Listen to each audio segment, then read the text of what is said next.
الحمدللہ اللہ کی توفیق اور اس کی فضل سے ہمارا یہ آؤ اپنے رب کو جاننے کی کوشش کریں اس سلسلے کا آج دوسرا جو ہے کلاس ہے، دوسرا درس ہے۔ اللہ سے میں دعا گو ہوں کہ اللہ تعالیٰ مجھے اور آپ کو اللہ کو جاننے اور اس کو پہچاننے اور پھر اس کے تقاضوں کو عمل کرنے کی توفیق نصیب فرما، آمین۔ اللہ تعالیٰ سورہ لقمان آیت نمبر 27 میں ارشاد فرما رہے ہیں وَلَوْ إِنَّمَا فِي الْأَرْضِ مِنْ شَجَرَةٍ أَقْلَامٌ وَالْبَحْرُ يَمُدُّهُ مِنْ بَعْدِهِ سَبْعَةُ أَبْحُرٍ مَا نَفِدَتْ كَلِمَةُ اللَّهِ إِنَّ اللَّهَ عَزِيزٌ حَكِيمٌ کہ اللہ تعالیٰ فرما رہے ہیں کہ اگر زمین کو ہم زمین کے جتنے بھی درخت ہیں ان ساروں کو اگر خلا بنا لیا جائے اور سمندر کو، بلکہ ایک ہی سمندر نہیں بلکہ ساتوں سمندر کو اس کی سیاہی بنا لی جائے اور پھر اللہ کی جو ہے تعریف، اللہ کی کلمات کو اگر لکھنے بیٹھ جائے تو اللہ تعالیٰ خود فرما رہے کہ یہ جو ہے ساتوں سمندر کی سیاہی بھی کم پڑ جائے گی۔ اللہ کی تعریف لکھنے اگر ہم بیٹھ جائیں تو یہ ساتوں سمندر کی سیاہی اگر ہم بنا لیں تو اس کو لکھتے لکھتے لکھتے جو ہے یہ ساتوں سمندر کا پانی سیاہی ختم ہو جائے گا، مگر اللہ کی تعریف جو ہے ختم نہیں ہوں گی، اللہ کی کلمات جو ہے ختم نہیں ہوں گے۔ اور جو ہے پھر سورہ جو ہے کہف کی آخری جو آیت ہے غالباً اس میں بھی اللہ رب العالمین یہی بتا رہے ہیں قُلْ لَوْ كَانَ الْبَحْرُ مِدَادًا لِكَلِمَاتِ لِكَلِمَاتِ رَبِّ کہ اگر ہم جو ہے سمندر کو جو ہے سیاہی بنا لی جائیں گے اور اللہ کی کلمات کو ہم لکھتے جائیں گے تو لِتَنْفِدَ الْبَحْرُ سمندر کا پانی ختم ہو جائے گا، لیکن جو ہے اللہ کی جو ہے کلمات ختم نہیں ہوں گے۔ تو یہ ہمارے رب کی شان ہے، ٹھیک ہے۔ اب ایک سوال یہاں پیدا ہوتا کہ اللہ تعالیٰ نے اس آیتوں میں ساتوں سمندر کا ذکر کیا کہ سات سمندر کو بھی اگر ہم سیاہی بنا لیں گے اور اس رب کی جو ہے تعریف لکھنے بیٹھ جائیں گے تو یہ ساتوں سمندر کا پانی یا ساتوں سمندر کی سیاہی ختم ہو جائے گی۔ تو کیا اس کا معنی یہ ہو سکتا کہ اگر 8 سمندر کا پانی اگر ہم لکھ دیں یا 8 سمندر کی سیاہی اگر ہم جو ہے استعمال کریں تو کیا اللہ کی تعریف لکھ سکتے؟ کیا ہم نہیں۔ یہاں پر جو 7 کا لفظ ہے میں آپ کو 12 بار اپنے جو ہے درس میں بتاتی ہوں کہ یہ 7 کا جو ہنسا ہے، 7 کا 7 یا 70 یا 700 یہ جو ہنسے ہے 7 سے جو بھی شروع ہوتے یہ ہنسے کے اندر جو ہے ایک کثرت کا معنی پایا جاتا۔ یہ 7 یا 70 اس کے لفظ کے اندر جو ہے کثرت کا معنی پایا جاتا۔ جیسے مثال کے طور پر آپ کو بتایا گیا کہ اللہ کے رسول صلی اللہ علیہ وسلم نے فرمایا تھا کہ اگر تمہارا غلام 70 مرتبہ دن بھر میں اگر کوئی غلطی کا کام کرے، غلطی ہو جائے اس سے تو 70 مرتبہ معاف کرو۔ تو اس کا ہرگز بھی مطلب نہیں کہ اگر وہ 71 مرتبہ غلطی کر دے تو اس پر جو ہے ڈانٹ ڈپٹ ہے، نہیں، بلکہ 70 کا لفظ، 7 کا لفظ کثرت کو بتاتا، ٹھیک ہے۔ تو اب یہاں پر اگر 8 سمندر یا پھر کتنے ہی سمندر کیوں نہ ہوں وہ سیاہی اگر ہم جو ہے بنا لیں گے اس کو اور اللہ کی کلمات اس کی تعریف کو لکھنے بیٹھ جائیں گے تو سارا سمندر کا پانی ختم ہو جائے گا، یہ یہاں پر بتانا مقصود ہے، ٹھیک ہے۔ پھر اللہ کے رسول صلی اللہ علیہ وسلم اکثر و بیشتر دعا کرتے تھے اور دعا کا ایک حصہ یہ بھی ہے کہ لا احصی ثناء علیک کما اثنیت علی نفسک کہ اللہ تعالیٰ کہ میں تیری جو ہے تعریف مکمل طور پر بیان نہیں کر سکتا جیسا کہ تو نے خود اپنے بارے میں جو ہے تعریف بیان کی۔ تو اللہ کے رسول صلی اللہ علیہ وسلم کیا فرما رہے کہ اے اللہ تیری ہم تعریف بیان ہی نہیں کر سکتے پوری مکمل طور پر جیسا کہ تو نے بیان کیا ہے۔ تو اس آیت اور اس حدیث کی روشنی میں یہ ایک بات ہمیں سمجھ میں آتی کہ ہم اللہ کی مکمل طور پر تعریف نہیں کر سکتے، ہم اللہ تعالیٰ کو مکمل طور پر جان اور پہچان نہیں سکتے، لیکن ہم اللہ یہ نہیں جان سکتے ہم مکمل طور پر یا اللہ کی مکمل طور پر ہم تعریف نہیں کر سکتے بلکہ ہم ہاتھ پر ہاتھ رکھ کر خاموش نہیں بیٹھ سکتے، ٹھیک ہے۔ جتنی ہم سے کوشش ہوئی اتنی ہم کو جو ہے اللہ کو جاننے کی، اس کو پہچاننے کی کوشش ہم کو کرنا ہے، اس کی تعریف کرنے اور سننے اور سنانے کی ہم کو جو ہے کوشش کرنا چاہیے۔ میں انشاءاللہ آپ کو آگے بھی بتاتے جاؤں گی، ایک جب صرف ہنٹ دے کے میں آگے بڑھوں گی کہ ہمارے ہاتھوں میں جو قرآن ہے، ٹھیک ہے، جو اللہ رب العالمین نے بندوں کی ہدایت کے لیے نازل فرمایا، اس قرآن کی ابتدا اور اس کی انتہا، ٹھیک ہے، اور اس کی درمیانی حصہ، اگر ہم ان تینوں چاروں چیزوں کو اگر ہم غور کریں گے تو اس قرآن کی سٹارٹنگ بھی اللہ کی تعریف سے ہو رہی اور درمیانی جو صورت ہے سورہ کہف جس کو ہم مفصل طور پر ہمارا درس ہوا تھا سورہ کہف میں، تو آپ کو بتایا گیا تھا کہ یہ درمیانی والا جو ہے سورہ ہے یعنی پوری قرآن کا، تو اس اعتبار سے بھی دیکھیں یہاں پر بھی الحمدللہ الذی بلکہ جو ہے شروع ہو رہی اور پھر آخری سورہ اس قرآن کا، وہ دیکھا گیا تو سورہ ناس ہے، لیکن علماء کرام کا کہنا یہ ہے، مفسرین کرام کا کہنا یہ ہے کہ سورہ اخلاص ہے اصل میں۔ اور سورہ اخلاص کی جو تیسری آیت ہے اللہ الصمد، تو الصمد کی تفسیر میں سورہ فلق اور سورہ ناس کو لایا گیا۔ تو حقیقت میں اس قرآن کی اینڈنگ بھی اللہ کی تعریف پر ہو رہی، ٹھیک ہے، اس کی سٹارٹنگ بھی اللہ کی تعریف سے ہو رہی، اس کی قرآن کی اینڈنگ جو کی گئی اس میں بھی دیکھیے اللہ کی تعریف، اور درمیانی حصہ جو ہے اس میں بھی جو ہے اللہ کی تعریف بیان کی گئی۔ تو لہٰذا اللہ کی تعریف کو جو ہے ہم کرتے جانا ہے، سنتے جانا ہے، سناتے جانا ہے، یاد دہانی کے طور ہی پر صحیح ہم اللہ کی تعریف سننے اور سنانے والوں میں سے بننا ہے۔ کیونکہ جب تک بندہ اللہ کی تعریف کرتے رہتا تو اس میں اپنے آپ کو جو ہے محتاج سمجھتا، اپنے آپ کو عاجز سمجھتا، اور جب بندہ اللہ کی تعریف کرنا بھول جاتا تو پھر اس وقت وہ بندہ اللہ سے دور ہوتے ہوتے خود اپنے آپ کو بڑی چیز سمجھنے لگتا۔ ایک چھوٹی سی مثال، قارون کا خزانہ ہم جو ہے مشہور ہے کہ ہم بولتے دیکھے اپنے بچوں کو بھی کہ بچے بار بار ہم سے کچھ مانگتے رہے، یا کوئی ہمارے بچے ہم سے بار بار کسی چیز کا مطالبہ کرتے رہے، تو ہم بولتے کہ قارون کا خزانہ ہے کیا ہمارے پاس، بولتے ہم یہ لفظ۔ تو بہرحال یہ قارون کو جو خزانہ دیے تھے اللہ تعالیٰ بہت زیادہ دیے تھے، تو جب یہ اللہ سے دور ہو گیا، اللہ کی تعریف وہ نہیں کرا، اللہ کی معرفت سے یہ دور ہو گیا، تو یہ فوری اس نعمت کا جو ہے نسبت اپنی طرف کی، اور یہ کہا کہ یہ جو نعمت میرے کو حاصل ہے، مال و دولت، خزانے، سونے چاندی، یہ جو بھی میرے کو نعمت حاصل ہوئی وہ اللہ کی طرف سے نہیں، بلکہ یہ نعمت کا کریڈٹ اپنے آپ کو دیا کہ میرے کو جو علم دیا گیا تھا یہ میری اپنی جو ہے عقل، میری اپنے علم، میری اپنی ہوشیاری کی بنیاد پر میرے کو یہ دیا گیا۔ تو لہٰذا یہ انسان پھر جو ہے قارون برباد ہو گیا، نست و نابود ہو گیا۔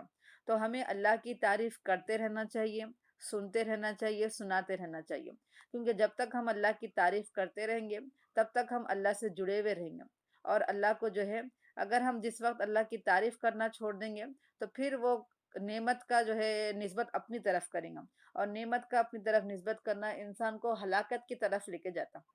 الغرض ہمیں جو ہے اللہ کی تعریف کرتے اور کراتے رہنا چاہیے۔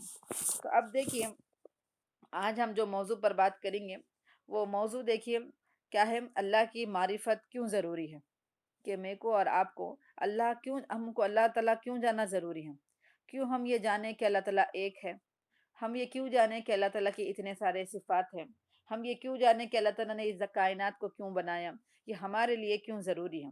تو انشاءاللہ آپ کو آہستہ آہستہ دھیرے دھیرے جو ہے آپ کو لے جایا جائے گا، اللہ تعالیٰ میری بھی جو ہے مدد فرمائے۔ تو آپ کو سب سے پہلے یہ جان لینا چاہیے کہ میرے اور آپ کے پیدا کرنے کا مقصد، جیسا کہ آپ بارہا بار ہر لیکچر میں آپ سنتے، کئی دفعہ مجھ سے بھی آپ نے سنا کہ ہم تمام انسانوں اور جنات کو پیدا کرنے کا مقصد کیا ہے، اللہ کی عبادت، ٹھیک ہے۔ اللہ تعالیٰ سورہ زاریات آیت نمبر 56 میں ارشاد فرما رہے ہیں، لَقَدْ خَلَقْنَا وَمَا خَلَقْتُ الْجِنَّ وَالْإِنسَ إِلَّا لِيَعْبُدُونَ وَمَا خَلَقْتُ الْجِنَّ وَالْإِنسَ إِلَّا لِيَعْبُدُونَ، کہ ہم نے جن اور انس کو محض اپنی عبادت کے لیے پیدا کیا۔ تو میرے اور آپ کے پیدا کرنے کا مقصد کیا ہے، اللہ تعالیٰ کی عبادت کرنا۔ اب ہم اللہ کی عبادت کب کریں گے، یہ ہمارا ایک مقصد ہے، اور میں جب تک مقصد میں لگی ہوئی رہوں گی تو کامیاب، مقصد سے اگر میں ہٹ گئی تو پھر ناکام۔ ایک چھوٹی سی مثال دے کر ہم اس آیت کو جو ہے جو مقصد ہے وہ واضح کریں گے۔ ایک چھوٹی سی مثال، جیسا ہم گھر میں دیکھیے پنکھا استعمال کرتے ہیں، لائٹ استعمال کرتے ہیں، اب اس کے مقصد پر ہم غور کریں۔ فین کا مقصد یہ ہے کہ ہم کو ہوا پہنچائے، لائٹ کا مقصد یہ ہے کہ وہ ہم کو جو ہے روشنی دے، ٹھیک ہے، اجالا دے۔ اب اگر یہ مقصد میں فوت ہو گیا، اب اگر ہوا میں کو فین نہیں دے رہی، روشنی میں کو بلب نہیں دے رہی، تو بتائیے اس بلب کا اور اس فین کے ساتھ ہمارا کیا سلوک ہوتا۔ فین اگر ہم کو ہوا نہیں دے رہی تو ہم اس کو کوشش کرتے پہلے تو بنانے کی، بنا ٹھیک ہے، بن گیا ٹھیک ہے، ورنہ پھر اس کو ہم کباڑ خانے میں ڈال دیتے، اس کو ہم جو ہے لوہے کے سامان میں ڈال دیتے، ٹھیک ہے، اسٹور روم میں نکال کے ڈال دیتے۔ ویسے ہی بلب ہے، ٹیوب لائٹ ہے، جب تک وہ روشنی دی اس کے مقصد میں کامیاب رہی تو ہم اس سے فائدہ اٹھاتے ہیں، اور جس وقت یہ اپنے مقصد میں ناکام ہو گئی، وہ ہمیں روشنی نہیں دے رہی، تو پھر ہم کیا کرتے ہیں، اس کو نکال کے باہر پھینک دیتے، ٹھیک ہے، کچرے میں ہم اس کو ڈال دیتے ہیں۔ تو میرے اور آپ کے پیدا کرنے کا مقصد اللہ تعالیٰ عبادت کو بتا رہے ہیں، تو جب تک میں اس عبادت کو ادا کرتے رہوں گی، جب تک میں اس مقصد کو جو ہے پورا کرتے رہوں گی، تو میری اس دنیا میں بھی حیثیت رہیں گی، میری اس دنیا میں بھی مقام و مرتبہ رہیں گا، اور آخرت میں بھی میرا مقام و مرتبہ درجہ رہیں گا، ٹھیک ہے۔ جیسے فین ہے تو فین کا مقام کیا ہے؟ ہمارے سروں کے اوپر رہتا ہے یہ، ٹھیک ہے، ٹھیک، اور پھر جو ہے اگر یہ مقصد میں ناکام ہو گیا تو فین سیدھا اوپر سے ہٹا کے ہم کباڑ خانے میں نیچے ڈال دیتے ہیں۔ ویسے ہی بلب کا مقام اوپر ہے، اور یہ جب مقصد میں ناکام ہو گیا تو ہم اس بلب کو نکال کے کچرے میں ڈال دیتے ہیں، ٹھیک ہے، تو اس کے مقام سے یہ ہٹ جاتا۔ تو میں جب تک اپنے مقصد میں رہوں گی، لگی بھی رہوں گی، تو تب تک میرا مقام بھی رہے گا، تب تک میری حیثیت بھی رہیں گی، ٹھیک ہے، اور جب میں مقصد سے ہٹ گئی تو پھر نہ میرا کوئی مقام رہے گا، نہ کوئی مرتبہ رہے گا، ٹھیک ہے، تو میں ویسے ہی جو ہے نکال پھینک دوں گی، میرے کو بھی جو ہے باہر نکال پھینک دیں گے، جہنم رسید کیا جائے گا۔ تو بہرحال یہ میرے اور آپ کے پیدا کرنے کا مقصد عبادت ہے۔ تو اس عبادت کو ہم کب ادا کر سکتے؟ کیونکہ دنیا میں جتنے بھی انسان ہیں اللہ تعالیٰ تمام کو بول رہے ہیں کہ تمام جنات، تمام انسانوں کا مقصد اللہ ہے، بتا رہے مقصد جو ہے عبادت ہے، بتا رہے ہیں۔ تو سارے انسان تو اللہ کی عبادت نہیں کر رہے، سارے جنات تو اللہ کی عبادت نہیں کر رہے، ان میں سے شریر قسم کے بھی ہے لوگ، اس میں سے اللہ کے فرما بردار بھی ہیں اور نافرمان لوگ بھی ہیں۔ تو سب کے سب تو اپنی فرما برداری میں، اپنی اللہ کی عبادت میں جو ہے لگے ہوئے نہیں ہیں۔ کیا ہوا؟ تو معلوم یہ ہوا کہ اللہ تعالیٰ نے ہم تمام کو عبادت کے لیے پیدا کیا گیا، اور عبادت کون حق ادا کرنا؟ کون اللہ کی عبادت کر رہا؟ وہی اللہ کی عبادت کر رہا جو اللہ کو جانتا ہوں، وہی عبادت کر رہا جو اللہ کو پہچانتا ہوں، وہی رب کی حکم کو جو ہے مانے گا جب وہ اپنے رب کو حاکم بھی مانے گا، ٹھیک ہے۔ تو میں جب تک اللہ کو نہیں جانوں گی، میں جب تک اللہ کو نہیں پہچانوں گی، تو تب تک میں اپنے مقصد میں بھی ناکام رہوں گی۔ اگر ہم چاہ رہے ہیں کہ ہمارے مقصد میں مجھے کامیابی حاصل ہو جائے، تو مقصد کے حصول کے لیے سب سے پہلا کام جو میرے کو اور آپ کو کرنا ہے وہ کیا کرنا ہے؟ اللہ کی معرفت حاصل کرنا ہے، اللہ کو جاننا ہے، اللہ کو جو ہے پہچاننا ہے، اس کے ذات کو پہچاننا ہے، اس کی صفت کو جو ہے ہم کو پہچاننا ہے۔ جب تک میں یہ کام نہیں کروں گی، جب تک یہ میں کو مرحلہ میں پار نہیں کروں گی، تب تک میرا مقصد جو ہے عبادت میں بھی ناکام رہوں گی، ٹھیک ہے۔ تو لہٰذا میرا اور آپ کا جو مقصد ہے، اس مقصد کی کامیابی کے لیے سب سے پہلا جو سٹیپ ہم کو کرنا ہے وہ کیا ہے؟ اللہ کی معرفت ہے، ٹھیک ہے۔ اور دیکھیے، اب ہمارا جیسا کہ آپ کو بتایا گیا تھا کہ ہم اپنے رب کو کیسا جانیں گے، کیوں جاننا ضروری ہے؟ تو جاننا اس لیے ضروری ہے کہ ہم اپنے مقصد میں کامیاب ہو جائیں، اور پھر ہمارا رب ایسا ہے کہ ہماری عبادت کی اللہ کو ضرورت نہیں ہے، ہم کو کرنا ہے عبادت اللہ کی، لیکن اللہ کو ہماری عبادت کی ضرورت نہیں ہے۔ ہاں، احادیث میں بہت جگہ جو ہے وارد ہے کہ اللہ کے رسول صلی اللہ علیہ وسلم نے فرمایا کہ سارے جن اور سارے انسان یہ سب کے سب جو ہے اللہ کے جو ہے فرما بردار بن جائیں، متقی پرہیزگار بن جائیں، سب سے زیادہ تقوی اختیار کرنے والے بن جائیں، تب بھی اللہ کی تعریف میں، تب بھی اللہ کی بڑائی میں ذرا برابر بھی اضافہ نہیں ہوتا۔ اور ویسے ہی اس کے برعکس اللہ کے رسول نے فرمایا کہ ساری دنیا کے لوگ، انسان اور سارے جو ہے دنیا کے جو ہے جنات وغیرہ سب اللہ کے نافرمان بن جائے، تب یہ اللہ کی جو ہے اللہ تعالیٰ کی جو ہے بڑائی میں ذرا برابر بھی کمی نہیں آ سکتی۔ تو ہم جو عبادت کر رہے ہیں وہ اللہ کو جو ہے اگر وہ خوش ہو جائے تو یہ ہمارے لیے جو ہے بڑی بات ہے۔ ہم کو اللہ کی عبادت کرنا ہے، ورنہ اللہ کو ہماری عبادت کی ضرورت نہیں ہے، کسی کی بھی جو ہے اللہ کو ضرورت نہیں ہے، ٹھیک ہے۔ تو لہٰذا ہمارے کو جو ہے جاننا چاہیے کہ ہم جو عبادت کر رہے ہیں تو یہ اللہ کے اوپر احسان ہم نہیں کر رہے، بلکہ ہم خود اپنی ذات کے لیے، اپنے لیے جو ہے احسان کا معاملہ کر رہے ہیں، ورنہ اللہ تعالیٰ کو ہماری عبادت کی قطعاً بھی ضرورت نہیں ہے۔ تو یہ سب سے پہلا پوائنٹ، یہ سب سے پہلا نقطہ ہمارے اپنے ذہنوں میں رکھنا ہے کہ میری جو عبادت، میرا جو مقصد ہے عبادت کرنا، اور اس عبادت سے اللہ کی تعریف میں اضافہ نہیں ہو سکتا، اور اگر میں نافرمان بن جاؤں، اللہ نہ کرے، تو میری نافرمانی سے اللہ کو کوئی نقصان نہیں پہنچنے والا ہے۔ تو یہ ذہن میں رکھنا ہے، اگر میں عبادت کروں گی تو میری اپنی ذات کے لیے، اگر میں اللہ کی نافرمانی کروں گی تو پھر میں اپنی ذات کے لیے، تو اللہ کو اس سے کوئی فائدہ، کوئی نقصان اس سے پہنچنے والا نہیں ہے۔ اور اللہ رب العالمین کی ذات ایسی ہے کہ وہ چھوٹی چھوٹی نیکیوں سے بھی جو ہے اللہ تعالیٰ خوش ہو کر اس کے لیے جنت مقدر کر دیتا۔ اللہ رب العالمین کی ذات ایسی بابرکت ہے، ایسا جو ہے اللہ تعالیٰ رحمان اور رحیم ہے کہ اللہ تعالیٰ چھوٹی چھوٹی نیکیوں کو بھی کیا کرتا؟ قبولیت کا درجہ دے دیتا، ٹھیک ہے۔ بڑی بڑی نیکیاں کرنے کی ضرورت نہیں ہے، چھوٹی چھوٹی نیکیوں کے ذریعے بھی ہم اللہ کو جو ہے خوش کر کے جنت مقدر کر سکتے ہیں، اللہ کی رضا ہم حاصل کر سکتے ہیں، اللہ کو ہم جو ہے جان اور پہچان سکتے ہیں۔ تو علماء کرام اس کے تعلق سے جو دو تین واقعات بیان کرتے ہیں۔ سب سے پہلا واقعہ تو یہ بیان کرتے ہیں کہ اللہ رب العالمین اپنے بندوں کو معاف کریں گے، حالانکہ اللہ کو ہماری ضرورت نہیں ہے، یاد رکھیے ہمیشہ یہ پوائنٹ کہ اللہ کو ہماری عبادت کی قطعاً بھی ضرورت نہیں ہے، لیکن اللہ کیا کرتا، ہمارے چھوٹی چھوٹی نیکیوں کو بھی جو ہے قبولیت کا درجہ دے کر جنت کو واجب کرتا، ہمارے دنیا میں ہماری زندگی میں جو بڑے بڑے گناہ ہیں اس کو نظر انداز کر دیتا سوائے شرک کے۔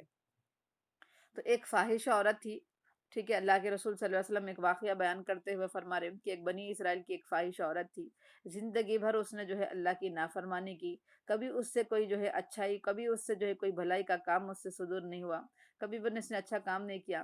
ایک مرتبہ وہ راستے میں تھی، پیاس اس کو جو ہے لگی، اور وہ اپنی اس پیاس کو بجھانے کے لیے کنویں میں دیکھا تو وہاں پر کوئی ڈھول وغیرہ نظر نہیں آیا، تو لہٰذا وہی خود کیا کری، نیچے اتری، اور پھر اترنے کے بعد اپنی پیاس کو بجھایا، اور پھر پانی کو اپنی جو ہے حلق کو جب تر کر لیا، اس کی پیاس جب بجھ گئی تب وہ اوپر آنے لگی، اور دیکھا کہ وہاں پر ایک کتا بیٹھا ہوا ہے، اور وہ کیا کر رہا، وہ جو چکنی جو گیلی مٹی جو رہتی اس کو چاٹ رہا تھا۔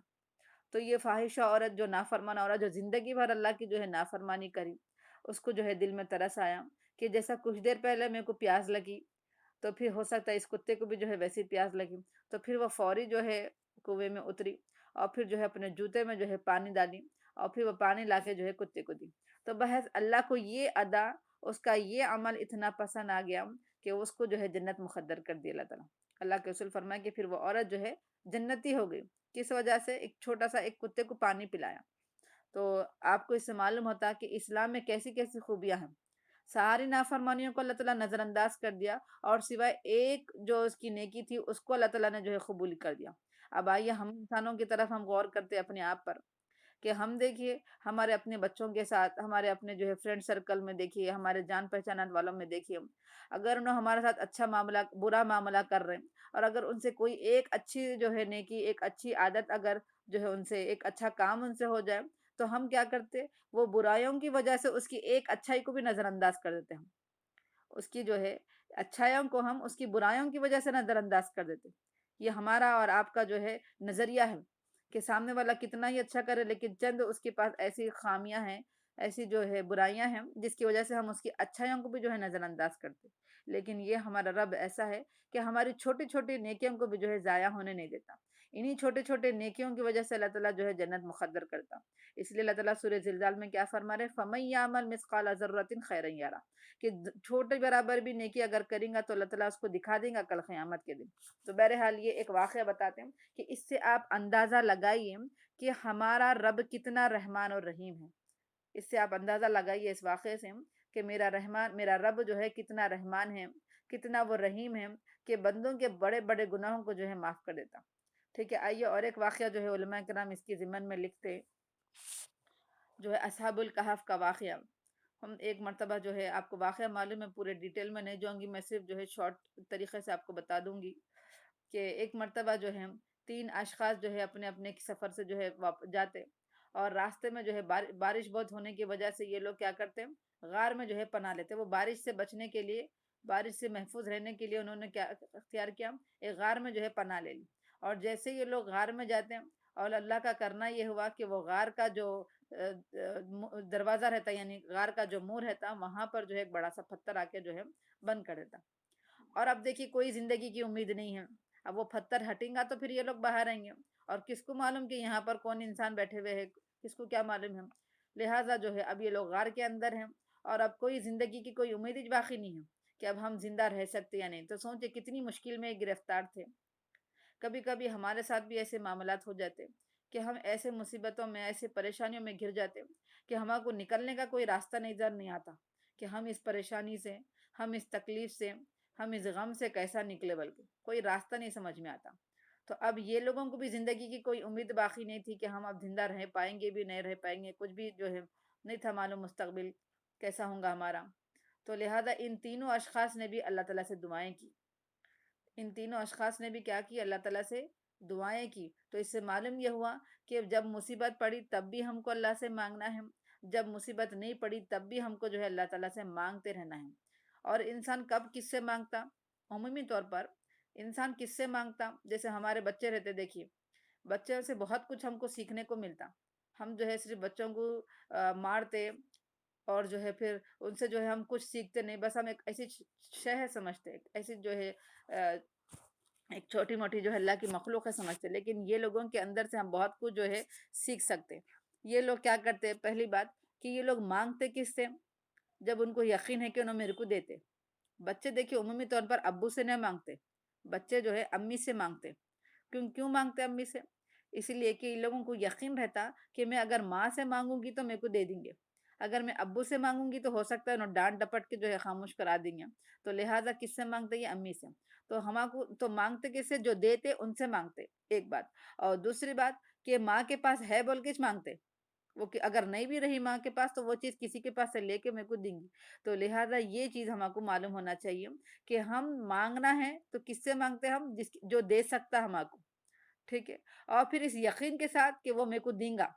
تو یہ دو چیزیں ہونا ضروری ہے، ٹھیک ہے۔ اور اللہ کے پاس تو اللہ تعالیٰ خود فرما رہے للہ ما فی السماوات و ما فی الارض، کہ جو کچھ بھی آسمانوں میں ہے، جو کچھ بھی زمینوں میں ہے، سب کا سب اللہ کا ہی ہے۔ اللہ تعالیٰ ایک جگہ حدیث میں فرما رہے، اللہ کے رسول صلی اللہ علیہ وسلم نے فرمایا کہ اگر پورے کے پورے انسان ایک چٹان پہ ٹھہر جائے، ٹھیک ہے، اور وہاں پر ٹھہر کر اللہ تعالیٰ سے مانگنے بیٹھ جائے، ہر ایک انسان اپنی اپنی خواہشات کا جو ہے اظہار کر دے، اللہ میرے کو یہ ہونا، میرے کو یہ ہونا، میرے کو وہ ہونا، تو وہ مانگتے مانگتے تھک جائیں گا، لیکن اللہ رب العالمین کی ذات دیتے دیتے نہیں تھکیں گا۔ تو ہماری رب، یہ ذات ہے ہمارے رب کی۔ اگر کوئی پوچھے ہمارے رب کیسا ہے تو ہم یہ بول سکتے ہیں کہ ہمارا رب ایسا ہے کہ وہ دیتے دیتے جو ہے کبھی بھی تھکتا نہیں، اس کے پاس دیتے دیتے خزانے میں کمی نہیں آتی۔ اللہ کے رسول صلی اللہ علیہ وسلم اسی بات کو اور ایک دوسری حدیث میں فرما رہے کہ سارے دنیا والے اگر مانگیں گے اللہ تعالیٰ سے، اور وہ سارے دنیا والوں کو اس کی مانگ کے مطابق، ان کی چاہ کے مطابق اگر اللہ تعالیٰ دے بھی دے، تو اللہ کے خزانے میں ذرا برابر بھی کمی نہیں ہوگی۔ تو اللہ کے رسول ایک مثال کے ذریعے فرمائے، وہ یہ کہ سمندر کے پانی، دیکھیں ہم نے آج تک سمندر دیکھا نہیں، دیکھا بھی تو چھوٹے موٹے جو ہے بیچ وغیرہ ہم نے دیکھا، ٹھیک ہے، تو سمندر بہت بڑا رہتا، ٹھیک ہے، تو سمندر میں کتنا پانی رہتا ہم اندازہ لگا سکتے، کتنے لیٹر رہ سکتا، بلکہ اندازہ نہیں لگا سکتے، اتنا جو ہے پانی ہے۔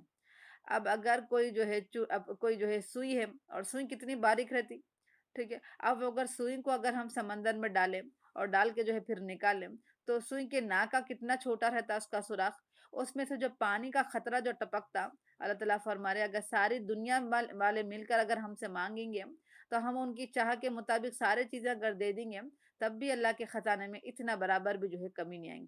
تو ہمارا رب اتنا جو ہے مالدار ہے، سمجھیے ہمارا رب کی ساری ملکیت اللہ رب العالمین کے ہاتھوں میں ہے، اس کے قبضے قدرت میں ہے۔ تو جو رب اتنا کچھ دے سکتا اور پھر دینے کے بعد کم نہیں ہو سکتا، تو پھر ایسے ذات سے ہم کو مانگنا چاہیے۔ عمومی طور پر جب میں کسی کو مانگتی ہوں اپنے سے کہ میرے کو جو ہے اتنا دیجیے، تو میرے سے اگر بچے مجھ سے کوئی سوال کریں تو میں اگر بچے کو دے دوں گی تو پھر میرے پاس وہ چیز کی کمی ہو جاتی۔ جیسے مثال کے طور پر اگر میرے پاس 500 روپے ہیں اور میرا بچہ مجھ سے 100 روپے کا جو ہے مطالبہ کرا، تو میں اگر 100 روپے دے دوں گی تو میرے پاس 500 روپے میں سے 100 روپے اگر نکال دے تو 400 روپے رہیں گے، اور پھر یہ 400 روپے آہستہ آہستہ پھر یہ ختم ہو جائیں گا۔ لیکن اللہ رب العالمین کے پاس جو خزانہ ہے وہ کبھی نہ ختم ہونے والا ہے۔ تو لہٰذا ایسے رب کے ہم بندے ہیں، ایسے رب کی جو ہے ہم کو عبادت کرنا ہے، ایسے رب کو ہم کو جو ہے جاننا جو ہے ضروری ہے۔ تو لہٰذا اب یہ جو غار میں جو بیٹھے ہوئے تھے تین جو تھے لوگ، تو یہ لوگ جو ہے مشکل میں تھے، پریشانی میں تھے، تو مشکل میں اللہ یاد آیا۔ تو اس سے یہ بات معلوم ہوئی کہ ہم کو ہر مشکل کے وقت اللہ کو یاد کرنا چاہیے، کیونکہ اللہ کو کب یاد کریں گا بندہ مشکل میں؟ جب وہ اللہ کو جانتا ہوگا، جب وہ جانتا ہوگا کہ میں یہ مانگوں گی اللہ تعالیٰ سے تو اللہ تعالیٰ میری مانگ کو پوری کریں گا، تبھی جو ہے مانگیں گے۔ تو لہٰذا ہر مشکل کے وقت جو مشکل کشا جو ہے، ہمارے مشکلوں کو جو دور کرنے والی جو ذات ہے وہ صرف اور صرف اللہ کی ہے۔ ہمارے مشکلات ہم کو جو ہے یونس علیہ السلام کو دیکھیں، مچھلی کے پیٹ سے نکالنے والی اگر ذات کوئی ہے تو وہ اللہ ہے۔ تو مشکلات سے نکالنے والی اگر ذات کوئی ہے تو وہ اللہ ہے، اللہ کے سوا کوئی بھی ہم کو جو ہے مشکلات سے نہیں نکال سکتا۔ اگر کوئی مشکل کشا ہے تو وہ صرف اللہ ہے، اللہ کے علاوہ کوئی اور جو ہے مشکل کشا نہیں ہے۔ تو بہرحال یہ لوگ مشکل میں تھے، پریشانی میں تھے، یہ لوگ جو ہے اللہ تعالیٰ کو پکارے، اپنے اپنے جو ہے نیک کاموں کو یاد کرے کہ ہم زندگی میں کیا کرے ہوں گے، ہم دنیا میں کیا کرے ہوں گے، کوئی اچھا عمل۔ تو سب کو تینوں کو ایک ایک عمل یاد آ گیا، اور اس عمل کو واسطہ اور ذریعہ بنا کر، وسیلہ بنا کر جو ہے اللہ تعالیٰ سے جو ہے دعا کریں۔ ایک نے یہ کہا، میں ڈیٹیل میں نہیں جاؤں گی پورے واقعے کو ورنہ اسی میں جو ہے ہمارا وقت ختم ہو جائے گا۔ ایک نے یہ کہا تھا کہ یا اللہ میں نے اپنے ماں باپ کو جو ہے دودھ کا پیالہ لے کر میں گیا تھا، کسی وجہ سے میرے کو دیر ہو گئی تھی اور میں والدین جو ہے میرے بھوکے سو گئے تھے، میرے بچے بھی جو ہے بھوکے تھے، اور میرے کو یہ گوارا نہیں ہوا کہ میں اپنے ماں باپ سے پہلے ہی بچوں کو جو ہے دودھ پلا دوں، تو لہٰذا میں رات تمام اپنے والدین کے ساتھ میں جو ہے وہ دودھ کا پیالہ لے کر ٹھہرا رہا، تاکہ اس نیت سے کہ کبھی میرے والدین کی جو ہے بھوک کی وجہ سے کبھی نیند جو ہے اشار ہو جائے، آنکھ کھل جائے اور میں انہیں سب سے پہلے دودھ کا پیالہ پیش کروں۔ تو یہ اللہ، یہ جو میں نے کام کیا تھا، اگر یہ کام محض میں آپ کے لیے کیا تھا، تو لہٰذا اس چٹان کا جو ہے، جو ہم آج مشکل میں جو پڑے ہوئے ہیں، جو پریشان ہیں، تو یہ پریشانی کو ختم کر دے۔ تو دیکھیے یہاں سے دعا کی اور اللہ تعالیٰ فوری دعا کو قبول بھی کیا، اور فوری جو ہے دروازہ ہٹک جو ہے وہ جو پتھر آ گیا تھا چٹان، وہ ذرا سی سرک گئی۔ تو اس سے کیا بات معلوم ہوئی؟ دو باتیں ہم کو معلوم ہوئی، کہ ایک تو ہم اپنے نیک اعمال کا وسیلہ بنا سکتے ہیں، ٹھیک ہے، لیکن کون سا نیک عمل؟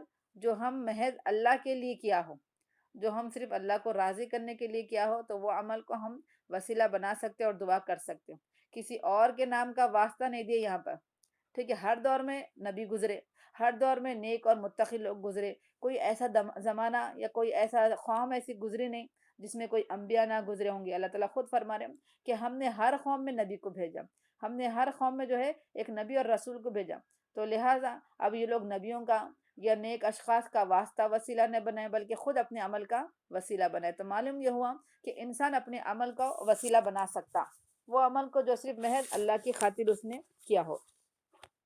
اور دوسری بات یہ معلوم ہوئی کہ جو ہے وسیلہ ہم بنا سکتے اپنے نیک اعمال کے ذریعے، ٹھیک ہے۔ اور پھر اس کے بعد دوسرا شخص نے جو ہے دیکھا کہ دروازہ تھوڑا سا جو ہے جگہ مل گئی، لیکن اتنی جگہ نہیں بنی کہ جس سے نکل سکے آسانی کے ساتھ۔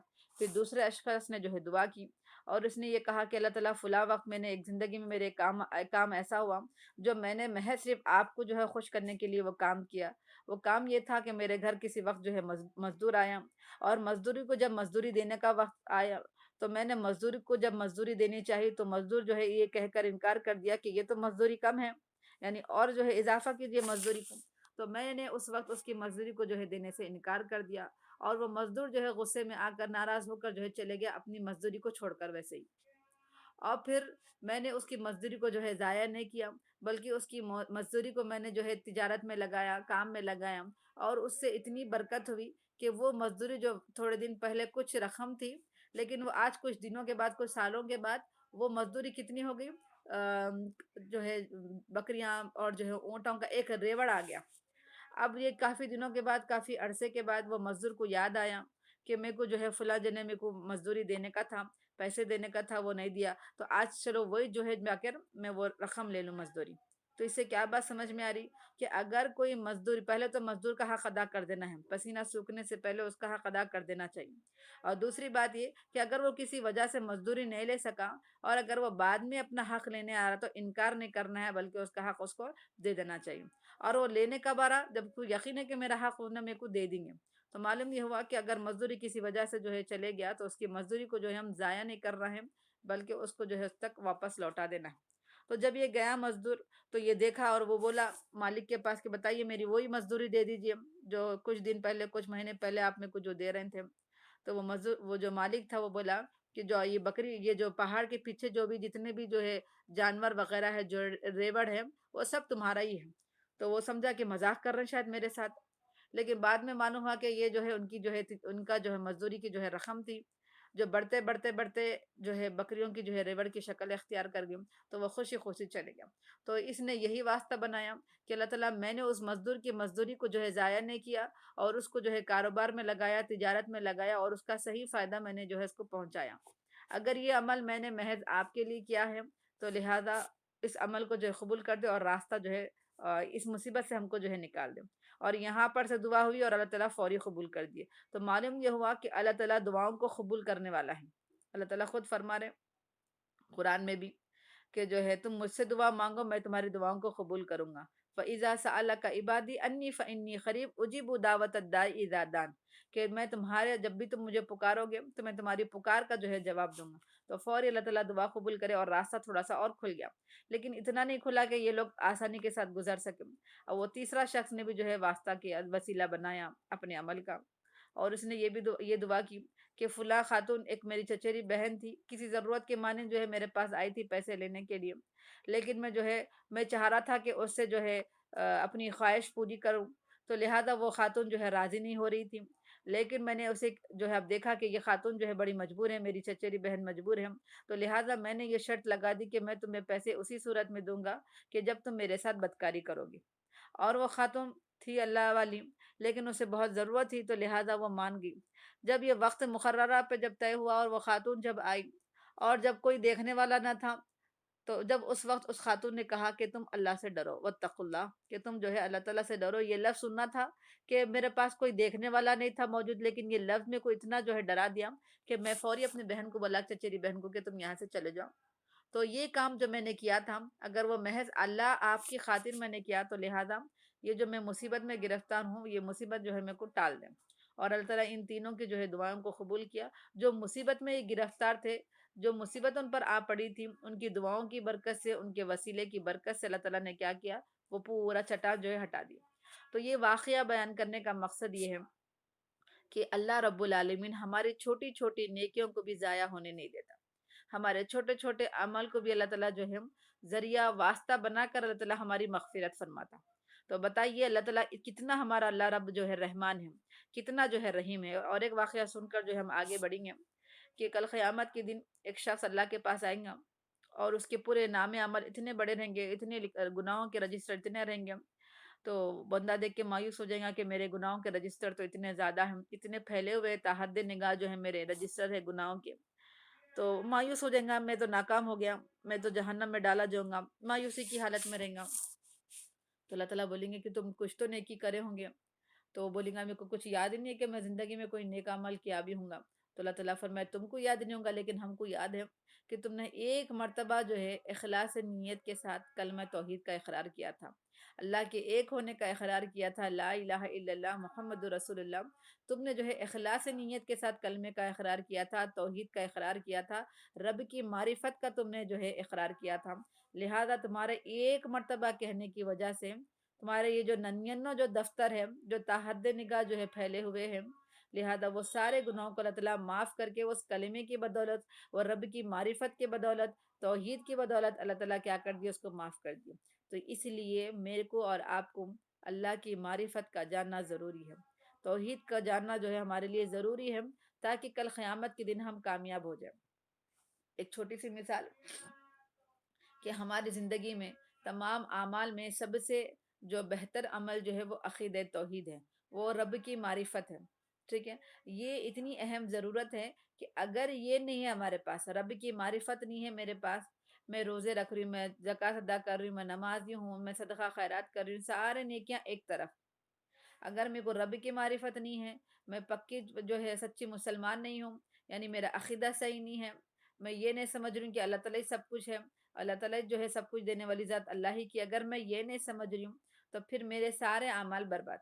اس کو ہم ایک مثال کے ذریعے سمجھیں گے کہ دیکھیے بچپن میں ہم یہ گیم بھی کھیلتے تھے کہ ڈبے کے اوپر ڈبہ، ڈبے کے اوپر ڈبہ جو ہے رکھتے، اب اگر ہم نیچے والا جو ڈبہ ہے، اگر وہ ڈبہ ہٹا دیا جائے تو وہ سارے ڈبے پورے گر جاتے، تو ویسے ہی دیکھیے جو نیچے کا ڈبہ ہے وہ عقیدے کا ڈبہ ہے، عقیدے توحید کا ڈبہ ہے، اور اس کے اوپر جتنے بھی ڈبے رکھے جا رہے وہ سارے اچھے اعمال ہیں، نماز ہے، روزہ ہے، زکوٰۃ ہے، صدقہ خیرات ہے، قرآن کی تلاوت ہے، ذکر اذکار ہے، سب ہے۔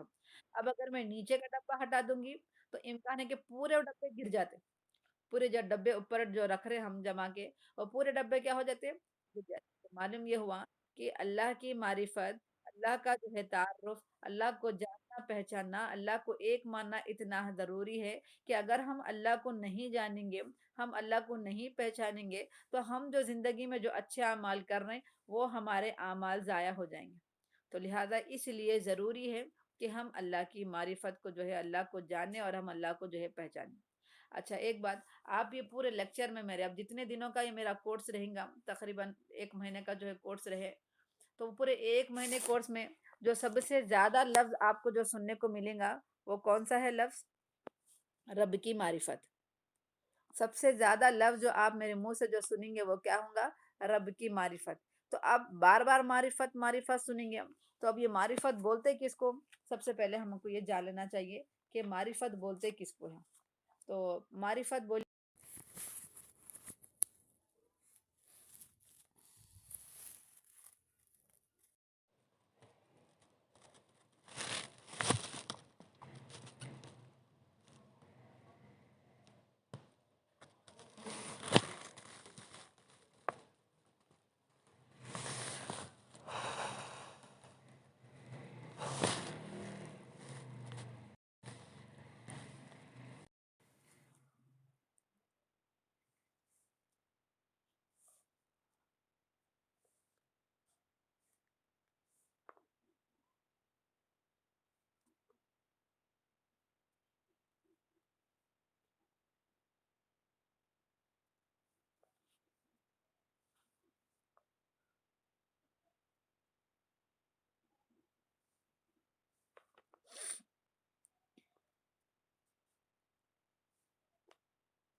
السلام علیکم ورحمۃ اللہ وبرکاتہ. تو رب کی معرفت میں جو سب سے زیادہ لفظ ہم سننے کو ملیں گا وہ ہے معرفت.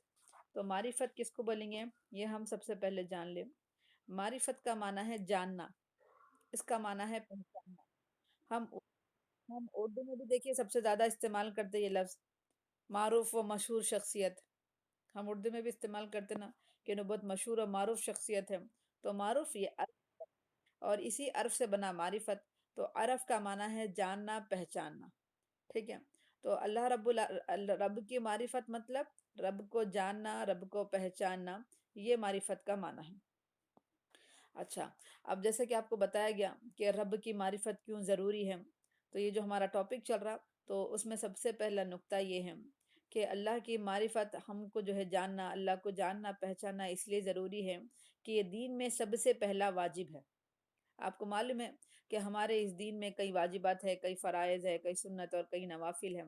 تو دین میں سب سے پہلا واجب یا فرض اگر ہم کسی کو بول رہے ہیں تو وہ کیا ہے؟ اللہ کی معرفت. اللہ کو جاننا، اللہ کو پہچاننا یہ ہر ایک مسلمان پر فرض ہے. جیسے کہ آپ کو یہ بھی حدیث معلوم ہے جو ہم بارہ بار پڑھتے ہیں، طلب العلم فریضۃ علی کل مسلم والمسلمہ، کہ ہر مرد عورت پر جو ہے علم کا حاصل کرنا واجب ہے. تو کون سا علم حاصل کرنا واجب ہے ہر ایک مسلمان کو؟ وہ علم اللہ کی معرفت کا ہے. ہر ایک انسان کو اللہ کے بارے میں جاننا ضروری ہے. ٹھیک ہے.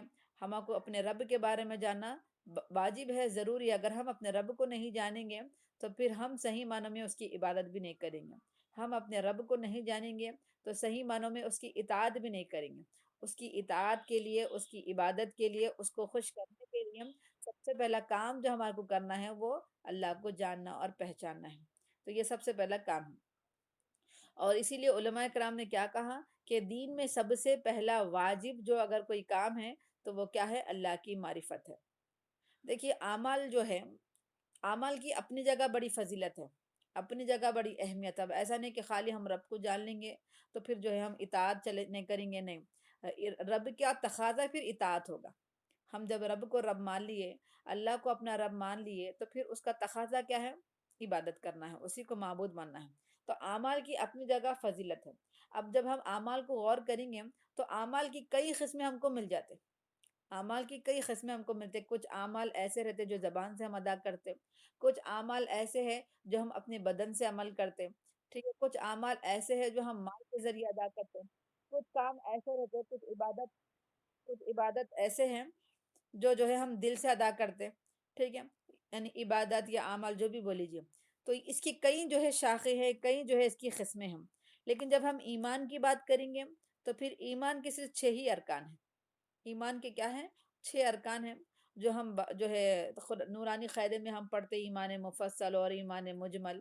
تو ایمان ہم کو صرف 6 چیزوں پر لانا ہے. وہ کون سا ہے؟ آمنت باللہ و ملائکتہ و کتبہ و رسولہ، کہ میرے کو اللہ پر ایمان لانا ہے، ٹھیک ہے، فرشتوں پر ایمان لانا ہے، کتابوں پر ایمان لانا ہے، نبیوں پر ایمان لانا ہے، پھر اس کے بعد جو ہے والیوم الآخر، آخرت کے دن پر ایمان لانا ہے، پھر اس کے بعد چھٹی چیز اور آخری چیز کیا ہے، والقدر خیرہ و شرہ، کہ اچھی اور بری تقدیر پر ہم کو جو ہے ایمان لانا ہے۔ تو یہ 6 چیزوں پر ہمارے کو جو ہے ایمان لانا ہے، اللہ پر، فرشتوں پر، کتابوں پر، رسولوں پر، آخرت کے دن پر، اور پھر جو ہے تقدیر پر، اچھی اور بری تقدیر پر ہم کو جو ہے ایمان لانا ہے۔ تو یہ 6 چیزوں پر ایمان لانا ہے، اور ان 6 چیزوں میں جو اصل الاصل ہے، یعنی اصل الایمان جس کو کہا گیا، اصل الاصول جس کو کہا گیا، وہ ہے اللہ پر ایمان لانا، ٹھیک ہے۔ 6 چیزوں پر ہم کو ایمان لانا ہے، اور ان 6 چیزوں میں جو اصل الاصل ہے، یعنی اصل الاصول ہے، یعنی ان تمام چیزوں میں سب سے زیادہ اصل کوئی اگر ہے تو وہ اللہ پر ایمان لانا ہے۔ تو اس لیے سب سے پہلا واجب بھی یہی ہے، سب سے پہلا ایمان ہم کو اللہ ہی پر لانا ہے۔ تو اس اعتبار سے اس اللہ کو جاننا میرے اور آپ کے لیے ضروری ہے، ٹھیک ہے۔ سمجھ آگے نا بات، کہ ہم ایمان لائے بول رہے ہیں، اللہ پر ایمان لائے، کتابوں پر میرا ایمان ہے، فرشتوں پر میرا ایمان ہے، تقدیر پر ایمان ہے، آخرت کے دن پر میرا ایمان ہے۔ تو یہ سارے چیزوں پر ایمان میرا کب صحیح ہوگا؟ جبکہ میرا ایمان اللہ پر صحیح ہوگا۔ میرا ایمان اگر اللہ پر صحیح ہوگا تو آگے آنے والے تمام چیزوں پر میرا ایمان صحیح ہوگا۔ اگر اللہ پر میرا ایمان میں کچھ کمی رہ جائیں گی تو پھر سارے چیزوں میں جو آگے آنے والے ہیں رسولوں پر، ان کے پر بھی میرا ایمان صحیح نہیں رہے گا۔ تو اس کو ایک سمجھیے کہ اللہ پر ایمان لانا کیسا ہے، جیسا بیج پر ایمان لانا ہے، سمجھیے۔ اللہ تعالیٰ دیکھیے اپنے اس بات کو جو ہے واضح کرنے کے لیے اللہ تعالیٰ کئی جگہ جو ہے آیتیں جو ہے نازل فرمائے، آیت اللہ تعالیٰ فرما رہے ہیں کہ کیا ہے وہ آیت، خیر یاد ہے خود بول دوں گی میں، کہ اللہ پر جو ہے ہم کو ایمان لانا ہے، اور اللہ پر ایمان لانا کیسا ہے، جیسا ایک درخت کا جو ہے بیج ہے، ٹھیک ہے۔ مثال کے طور پر دیکھیے، درخت کی جو اصل رہتی، جو اصل چیز جس سے درخت پودا بنتا، پودے سے جو ہے درخت بنتا، پھر درخت سے شاخیں بنتی، پھر شاخوں سے جو ہے پھل آ رہا، پھول آ رہا، اس کی اگر ہم اصل پر غور کریں گے تو وہ کیا ہے، وہ بیج ہے۔ اور وہ بیج کیا ہے، اگر ہم انسان کے اعمال پر، ایمانیات پر اگر ہم غور کریں گے تو وہ بیج اللہ پر ایمان ہے، اللہ کی معرفت۔ یہ ایک ایسی بیج ہے، اگر ہم اس کو زمین پہ رکھ دیں گے، ہاں، تو اس کی جڑیں جتنی مضبوط رہیں گی، یہ بیج جتنا گہرائی میں جائیں گا۔ آپ یاد رکھیے، اب بولیں گے کہ باجی سائنس کا کدھر آ رہے، آپ ذہن میں رکھیے جھاڑ کو، ہم میں سے ہر ایک جنے دیکھیے غور کرتا، ہم میں سے ہر ایک جنے جھاڑ کو پہچانتا، درخت کو پہچانتا۔ تو بیج جتنی گہرائی میں رہتی، زمین کے اندر رہتی نا، اس کی جڑیں بھی اتنی لمبی رہتی۔ اس کی جڑیں اگر مضبوط رہی تو پھر اس کی جو شاخیں نکلتی، پھر شاخوں سے جو پھل نکلتا، شاخوں سے جو پھول نکلتا، وہ مضبوط رہتا، اچھے سے رہتا۔ تو معلوم کیا ہوا، اصل جو چیز ہے وہ بیج ہے، اور بیج کو جتنا ہم گہرائی میں گڑے کے اندر اندر ڈالتے جائیں گے، اتنا ہی وہ بیج جو ہے، بیج سے پھر وہ سب کچھ نکلے گا۔ اس لیے دیکھیے، جب بیج کو ڈالتے تو خالی زمین کو تھوڑا سا نکال کے مٹی کے اندر نہیں ڈالتے، بلکہ بیج کہاں ڈالتے ہیں، زمین کو اچھے سے کھود کے اندر ڈالتے ہیں، تاکہ وہ بیج ایک تو جانوروں سے بھی محفوظ ہو جائے، اور پھر وہ جتنا اندر رہیں گا تو اس کی جڑیں بھی جو ہے زمین کے اندر رہیں گی، محفوظ رہیں گی۔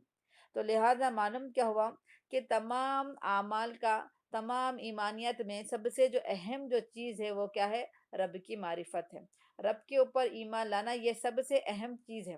جب ہمارا اس پر ایمان اچھا رہے گا تو پھر اعمال بھی اچھے نکلیں گے، اس کے جو ہے پھل بھی اچھا آئیں گا، پھر اس کے جو ہے پھول بھی آئیں گے اس کے۔ تو ایمان کو بنانے کی ہمارے کو فکرے کرنا ہے۔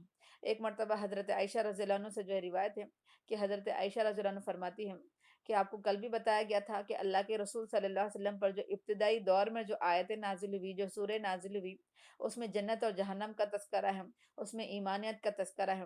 بعد میں مدینی دور میں جا کر جو ہے اللہ کے رسول کے اوپر احکامات فرض ہوئے۔ تو حضرت عائشہ رضی اللہ عنہ کا فرمانا، یہ کہنا یہ ہے کہ اگر شروع یعنی اسلام کے اول دور ہی میں، اسلام کے اسٹارٹنگ ہی میں اگر یہ کہہ دیا جاتا کہ شراب تم پر حرام ہے، اگر یہ کہہ دیا جاتا کہ سود تم پر حرام ہے، اگر یہ کہہ دیا جاتا کہ چوری کرنا جو ہے حرام ہے، تو پھر کوئی بھی انسان نہیں کرتا تھا، یعنی کوئی بھی انسان جو ہے اللہ کے اس حکم کو نہیں مانتا تھا۔ تو اس برائیوں کو دور کرنا ہے تو پھر کیا کرے اللہ کے رسول صلی اللہ علیہ وسلم پر جو سب سے پہلے وہی نازل ہوئی تو وہ علم کے متعلق، ایمانیات کے متعلق. جب ان کے دلوں میں ایمان اچھی طریقے سے راسخ ہو گیا، اچھی طریقے سے یہ جان لیے کہ جنت بھی ہے، جہنم بھی ہے، اللہ کی رضا بھی ہے، اللہ کی ناراضگی بھی ہے، وہ جب اللہ کو اچھے سے جان لیے، پہچان لیے، تو پھر اطاعت کرنا، عبادت کرنا ان کے لیے آسان ہو گیا. ان کے لیے شراب چھوڑنا آسان ہو گیا، ان کے لیے جو ہے بے پردگی کو چھوڑنا آسان ہو گیا، چوری کرنا جو ہے، چوری کو چھوڑنا ان کے لیے آسان ہو گیا، سود کا چھوڑنا ان کے لیے آسان ہو گیا. لیکن کب آسان ہوا؟ جب ان کے دلوں میں ایمان آیا، جب یہ اللہ کو جان لیے، اللہ کو پہچان لیے، تو پھر اطاعت کرنا اللہ کے لیے آسان ہو گیا، عبادت کرنا اللہ کے لیے آسان ہو گیا. تو حضرت عائشہ یہی فرماتی ہے کہ اللہ تعالیٰ کی جو ہے اطاعت سے پہلے، اللہ تعالیٰ کی عبادت سے پہلے جو ہے اللہ کی معرفت کا علم دے دینا ہے. اللہ کو جب ہم جان جائیں گے، پہچان جائیں گے، تو خود بخود اطاعت کرنا ہمارے لیے جو ہے آسان ہو جائے گا. ٹھیک ہے. تو یہ جو ہے رب کی معرفت، یہ کیا ہے؟ واجب ہے. دین کا کیا ہے؟ ایک یہ واجب عمل ہے، اور یہ جو ہے اصل الایمان ہے. ٹھیک ہے. اصل الاصول بولیے یا پھر اصل الایمان، دونوں میں سے اگر ایک ہے تو وہ کیا ہے؟ رب کی معرفت ہے. جب یہ بات سمجھ میں آ گئی تو اب آئیے دوسرا اسٹیپ، کہ اللہ کو جاننے کے بھی جو ہے مراتب رہتے. اللہ کو جاننے کے، پہچاننے کے کیا ہے؟ مراتب. مراتب یعنی درجے رہتے. میں اللہ کو جس قدر جتنا جانوں گی، اس قدر جو ہے میں اللہ کی مانوں گی. یہ ایک پوائنٹ، ایک نقطہ ہمیشہ زندگی بھر یہ یاد رکھنا ہے. ٹھیک ہے. خالی یہ کورس میں امتحان دے لیے پھر اس کے بعد بھول گئے نہیں. یہ ایک نقطہ آپ کو ہمیشہ یاد رکھنا ہے کہ جو انسان اللہ کو جتنا جانے گا، اللہ کی اتنی مانے گا، یعنی اللہ کی اتنی ہی اطاعت کرے گا. ہم اللہ کو کم جانتے، اس وجہ سے ہم اللہ کی اطاعت بھی کم کرتے. ہم اللہ کو جو ہے پہچانتے کم، اس لیے ہم اللہ کی اطاعت میں بھی جو ہے کمی آ جاتی. تو لہٰذا ہم جتنا اللہ کو جانیں گے، جتنا ہم اللہ کو پہچانیں گے، اتنا ہی ہمارے اندر جو ہے اللہ کی ماننے کا جذبہ ہمارے اندر پیدا ہو جاتا. ٹھیک ہے. اور ایک بات قابل غور، کہ جب ہم اللہ کی عبادت کے بارے میں ہم جب بات کرتے ہیں، یعنی ہم اللہ کی معرفت اگر ہم کو حاصل ہو جائیں گی تو عبادت ہم کریں گے. تو اللہ کی معرفت کب حاصل ہوں گی؟ آپ کو ایک تو یہ بتا دی گئی کہ ہم اللہ کی معرفت کیسا حاصل ہوں گی. انشاءاللہ کل کا ہمارا جو ہے ٹاپک رہیں گی، اور وہ ٹاپک میں آپ کو بتایا جائے گا کہ اللہ کی معرفت ہمارے کو کیسا حاصل ہوں گی. ان شارٹ یہ ہے کہ اللہ کی معرفت ہمارے کو حاصل ہوں گی اللہ کی صفات کو جاننے سے.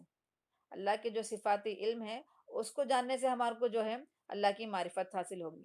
وہ کیسا ہوں گی انشاءاللہ پوری آپ کو انشاءاللہ نیکسٹ کلاس میں آپ کو بتایا جائے گا کہ ہم اللہ کو جاننا چاہ رہے ہیں، اللہ کو پہچاننا چاہ رہے ہیں، تو کن کن ذرائعوں سے، کن کن چیزوں سے، کن کن وسیلوں سے ہم اللہ کو جان سکتے، اللہ کو پہچان سکتے ہیں. تو ایک تو اللہ کی صفات سے ہم اللہ کو جان سکتے ہیں، اور دوسرا اللہ کی مخلوقات اور اس کی نشانیوں سے ہم اللہ کو جان سکتے ہیں. مثال کے طور پر ہم عام طور پر گھریلو خواتین جو بوڑھے ہیں، جو ضعیف العمر ہیں، یہ لوگ عام طور پہ بولتے دیکھیے، میں خاص کر ہمارے پھپھو سے سنا کرتی تھی کہ یہ ڈش کتنی اچھی ہے، تو سوچو بنانے والی کتنی اچھی ہوں گی. یہ بارہ بار جو ضعیف لوگ رہتے ہیں، جو بڑے بوڑھے لوگ رہتے ہیں، ان کی زبان سے آپ نے یہ سنا ہوگا کہ کوئی اگر کھانے کی ڈش آ گئی اور ہم کھانے لگے اس کو اور بولے مزے کی ہے یہ چیز، تو بولتے کہ کھانا جب اتنا مزے کا ہے تو اس کی بنانے والا کتنی مزے کی ہوں گی. تب تو میرے کو یہ بات سمجھ میں نہیں آ رہی تھی، لیکن اب یہ بات سمجھ میں آ رہی کہ یہ جو کائنات جو بکھری ہوئی ہے، کائنات کو جو اللہ تعالیٰ نے اتنا خوبصورت بنایا، آسمان کو جو اللہ تعالیٰ نے اتنا خوبصورت بنایا، کبھی رات میں آپ سو کے جب دیکھیں ہم رات میں تو اللہ تعالیٰ نے آسمان کو کیسی زینت بخشی. سورہ ملک میں اس کا تفصیلی طور پر ذکر میں ان کو ملتا کہ ہم نے جو ہے آسمان کو زینت بخشی. ٹھیک ہے. تو اب دیکھیے کہ اب یہ اتنی اچھی خوبصورت ہے. کشمیر کو اگر ہم دیکھ لیں گے کہ دنیا کی جنت اس کو قرار دیا گیا، بعض لوگوں نے اس کو کیا کیا دنیا کی جنت ہے. تو لہٰذا جب یہ اتنی اچھی اچھی چیزیں خوبصورت ہیں تو اس کا بنانے والا کتنا اچھا ہوگا. پہاڑ کو دیکھیے کتنی مضبوط ترین چیز ہے، یہ کتنی وزن ہے، ہم اٹھا سکتے کیا؟ چھوٹا سا پتھر ہم نہیں اٹھا سکتے.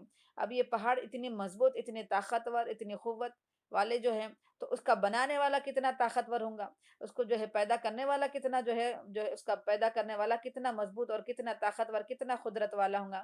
تو یہ ہم اللہ کی نشانیوں پر اگر ہم غور و فکر کریں گے تو اس کے بنانے والے کا علم ہمارے کو حاصل ہو جاتا. تو دو چیزوں سے اللہ کی معرفت حاصل ہوں گی. انشاءاللہ ڈیٹیل آپ ہمارے نیکسٹ یعنی سیٹرڈے کے دن آپ انشاءاللہ سنیں گے کہ اللہ کی معرفت کیسا کیسا ہم کو حاصل ہوں گی. ٹھیک ہے. اب تیسری اہم بات کہ جب ہم کو اللہ کی معرفت حاصل ہو جائیں گی تو پھر اس کا کیا فائدہ ہے؟ ہم کیوں جانیں اللہ کی معرفت؟ اللہ ایک ہے، ہم کیوں جانیں اللہ کے بارے میں؟ ہم کو جانکاری حاصل کرنا کیوں ضروری ہے؟ اس لیے کہ اللہ کو جاننے کے بہت سے فوائد ہم کو بتائے گئے ہیں۔ اللہ کو ہم جب مانیں گے، رب کو جب ہم رب مانیں گے، تو اس کے کئی فائدے جو ہے قرآن اور حدیث میں ہم کو بتائے گئے۔ ایک تو یہ کہ آپ کو بتایا گیا کہ ہم جب رب کو جانیں گے تو ہم رب کی اتنی ہی مانیں گے، ہم رب کو جانیں گے تو ہم اللہ کی اتنی ہی عبادت کریں گے، اور یہ عبادت ہمارا اصل مقصد ہے، ہماری پیدائشی مقصد عبادت ہے۔ اب اس عبادت کو ادا کرنے کے لیے آسانی ہو جائیں گی کہ جب ہم رب کو رب مان لیں گے۔ تو بتائیے، اگر وہ عبادت ہم جو عبادت ادا کر رہے ہیں، کون سی بھی شکل لے لیجیے، چاہے وہ قولی ہو، چاہے وہ فعلی ہو، عملی ہو، یا دل سے ہم اللہ کی عبادت کر رہے ہیں، وہ کون سے بھی قسمیں رہنے دیجیے، اگر ان قسموں میں ہم اللہ کی محبت میں آ کے عبادت نہیں کر رہے ہیں، ہم اللہ سے ڈر کر جو ہے عبادت نہیں کر رہے ہیں، یا اللہ سے امید کھا کر جو ہے ہم جو ہے اللہ کی عبادت نہیں کر رہے ہیں، تو پھر وہ عبادت ہماری قبول نہیں ہوگی۔ اس لیے علامہ ابن قیم جوزی رحمۃ اللہ علیہ فرماتے ہیں کہ عبادت کے 3 ارکان ہیں، فرماتے ہیں عبادت کے 3 ارکان ہیں، ایک خوف، اور ایک پہلے تو محبت ہے، محبت، خوف اور امید، یہ تینوں کیا ہے؟ عبادت کے ارکان ہیں۔ اور آپ کو معلوم ہونا چاہیے ارکان کس کو بولیں گے؟ اگر وہ رکن نہیں پایا گیا تو عبادت قبول نہیں ہوتی۔ جیسے مثال کے طور پر میں نماز پڑھ رہی ہوں، اور نماز میں اگر میں رکن کیا ہے؟ ایک رکو کرنا ہے، اب میں نماز میں رکو نہیں کر رہی ہوں تو پھر میری نماز نہیں ہوگی۔ نماز میں سجدہ کرنا یہ رکن ہے، نماز میں ترتیب کے ساتھ میں نماز پڑھنا یہ رکن ہے، نماز کو میں آہستگی کے ساتھ اطمینان کے ساتھ کرنا یہ رکن ہے، اگر یہ رکن چھوٹ گیا تو میری نماز بھی نہیں ہوگی۔ تو ویسے ہی اگر ہم جو بھی عبادت کر رہے ہیں، وہ عبادت کے اندر خوف نہیں ہے، وہ عبادت کے اندر محبت نہیں ہے، وہ عبادت کے اندر اللہ سے امیدیں نہیں ہیں، تو پھر یہ عبادت بھی قابل قبول نہیں ہے۔ اچھا، ایک آخری بات بول کے میں اپنی بات کو ختم کروں گی، کہ ہم جب اپنے بچوں کو اللہ کا جب تعارف کراتے ہیں، اللہ کے بارے میں ہم بولتے ہیں، تو ایک ہم ماؤں کا سب سے بڑی جو ہے کیا بولنا چاہیے غلط جو ہم بچوں کو اللہ کا تعارف میں دینے میں یہ کرتے ہیں کہ ہم اللہ کے وہ صفات کے بارے میں اللہ کو بچوں کو بتاتے ہیں جو صفات سے بندہ اللہ سے قریب ہونے کے بجائے دور ہو جاتا۔ ہم بچوں کو ایسے جو ہے اللہ کی اوصاف، اللہ کی ایسی پہچان کرواتے ہیں جس سے بچہ اللہ سے دور ہونے کے بجائے قریب ہونے کے بجائے دور ہو جاتا۔ مثال کے طور پر ہم بچے کو یہ بولتے، دیکھیے تم جھوٹ بولے نا اللہ تعالیٰ تم کو چرکا دیتا، تم یہ کرے نا اللہ تعالیٰ تم کو جو ہے آگ میں ڈال دیتا، تم یہ نہیں کرے نا، تم نمازہ چھوڑ دینا تم کو جو ہے جہنم میں ڈال۔ تو ہم عام طور پر بچوں کی جب تربیت کی معاملہ آتا، جب ہم بچوں کو جب سمجھاتے اللہ کے بارے میں، تو ہم کیا بولتے؟ ایک ہی بات بولتے، اگر تم یہ نہیں کریں گے نا تو اللہ تعالیٰ چرکا دیتے، اللہ تعالیٰ جھوٹ بولے نا تم کو زبان جو ہے کاٹ دیتے، تم ایسا کرنا تو جہنم میں ڈالتے۔ اکثر ہم میں سے ہر والدین یہ اپنے بچوں کو جو ہے اس قسم کا جو ہے اللہ کا تعارف پیش کرتے ہیں۔ تو ایسا تعارف پیش کرنے سے ایک بچہ اللہ سے قریب نہیں ہو سکتا، بلکہ وہ دور ہوتے رہتا۔ تو ہم اللہ کو ایسا تعارف دینا بچوں کو کہ جس سے وہ اللہ سے جڑ جائیں، اور ہم چلتے پھرتے صبح شام اللہ کا جو ہے بچوں کے سامنے تذکرہ کرتے رہنا، اور جو ہے اللہ کی قریب کرنے کی کوشش کرنا، یہ بولنا دیکھو اللہ تعالیٰ کتنا رحمان ہے، کتنا رحیم ہے، دیکھو اللہ تعالیٰ ہم اتنے اللہ تعالیٰ کی نافرمانی کر رہے ہیں لیکن اللہ تعالیٰ پھر بھی ہم کو کھانا کھلا رہا، پھر بھی اللہ تعالیٰ جو ہے بارش کو برسا رہا۔ تو ہم اللہ تعالیٰ کی رحمت سے بچوں کو جوڑیں گے تو بچے جو ہے اللہ تعالیٰ سے جڑ جائیں گے۔ ہم اللہ تعالیٰ کی یہ صفت نہیں بنا، اگرچہ کہ اللہ کی یہ صفت بھی ہے، اللہ قہار بھی ہے، جبار بھی ہے، اگر ہم انشاءاللہ ہمارا آئیں گا ایک کہ اللہ تعالیٰ کے اسماء و حسنہ کے تعلق سے آخر میں آئیں گا، وہ اس میں کیا ہے؟ اللہ تعالیٰ کے 99 نام ہیں جو قرآن اور حدیث میں ہمارے سامنے ہے، اس سے بھی زیادہ ہیں۔ تو ان میں سے دیکھیے اکثریت رحمان اور رحیم کے اوپر زیادہ ہے، یعنی اللہ تعالیٰ دینے والا ہے، یہ زیادہ صفت ہم کو ملتی ہے، اللہ تعالیٰ رحم کرنے والا ہے، اللہ تعالیٰ رزاق ہے۔ کم ایسی صفت ہم کو ملتی جس میں اللہ تعالیٰ کا غصہ دکھ رہا، جیسے قہار ہے، جیسے جبار ہے، ٹھیک ہے، اور کیا ہے چند ایک ایسی جبروت، ٹھیک ہے، جابر، جبار، اسی سے ہم کو 2 4 نامیں ہم کو ایسے معلوم ہوتی جس میں اللہ کا غصہ دکھ رہا، اور بقیہ جتنے بھی صفت ہے اس میں اللہ کی جو ہے کیا بولنا چاہیے محبت ہم کو جھلک کر آ رہی، رحمت ہم کو جو ہے جھلک کر آ رہی، اللہ کا کرم، اللہ کی مہربانی، اللہ کا جو ہے لطف ہم کو سمجھ میں آ رہا۔ تو جو چیزیں زیادہ ہیں ہم کو بچوں کو اس کی طرف ہم کو راغب کرنا ہے، اور خود بھی ہم راغب ہونا ہے۔ ہم اللہ تعالیٰ قہار ہے، اللہ تعالیٰ جبار ہے، یہ چیزوں کی طرف اگر ہم سوچیں گے تو پھر اللہ سے ہم دور ہو جائیں گے۔ تو اللہ سے قریب ہونے کے لیے امید، اللہ تعالیٰ سے قریب ہونے کے لیے اللہ سے محبت کرنا ضروری ہے۔ بات یہاں سے نکلی تھی عبادت کے ارکان میں سے۔ ہم اللہ تعالیٰ سے محبت کرنا ہے تو پھر اس کے جو رحم والے جو کوالٹیز ہیں، اس کی جو صفت ہے، اس کی طرف ہم اگر پڑھیں گے، سمجھیں گے تو پھر ہم اللہ تعالیٰ کے قریب ہوں گے، اللہ سے دور نہیں ہوں گے۔ تو اسی پر میں آج آپ جو ہے ہمارا درس ختم کریں گے، اور بہت سے جو ہے چیزیں ہیں جو ہم کو سیکھنا ہے، سکھانا ہے اسماء الحسنہ کے تعلق سے ہیں۔ تو انشاءاللہ نیکسٹ جو ہمارا ٹاپک رہے گا، جیسے کہ آپ کو بتا دیا گیا کہ اللہ کی معرفت کن کن سے حاصل ہوتی ہے، پلس اس کے ساتھ آپ کو بتایا جائے گا انشاءاللہ کہ رب کا معنی مفہوم کیا ہے۔ تو آنے والا ہفتے کے دن ہمارا جو ہے لیکچر بڑا اہم رہے گا، تو آپ تمام سے گزارش کی جاتی ہے کہ ٹھیک 11:30 بجے تک آپ لوگ اپنے کاموں سے فارغ ہو کر تیار رہیں، ٹھیک ہے؟ اسی پر میں اپنی بات کو ختم کرتی ہوں اور اللہ تعالیٰ سے دعا کرتی ہوں کہ اللہ تعالیٰ ہم تمام کو آپ کے اللہ تعالیٰ کو جاننے اور اس کو پہچاننے اور اس کے تقاضوں کو جو ہے عمل کرنے کی توفیق نصیب فرمائے۔ آمین وآخر دعوانا ان الحمد للہ رب العالمین۔ دعا پڑھ لیجئے۔ سبحانک اللہم وبحمدک ونشہد ان لا الہ الا انت نستغفرک ونتوب الیک۔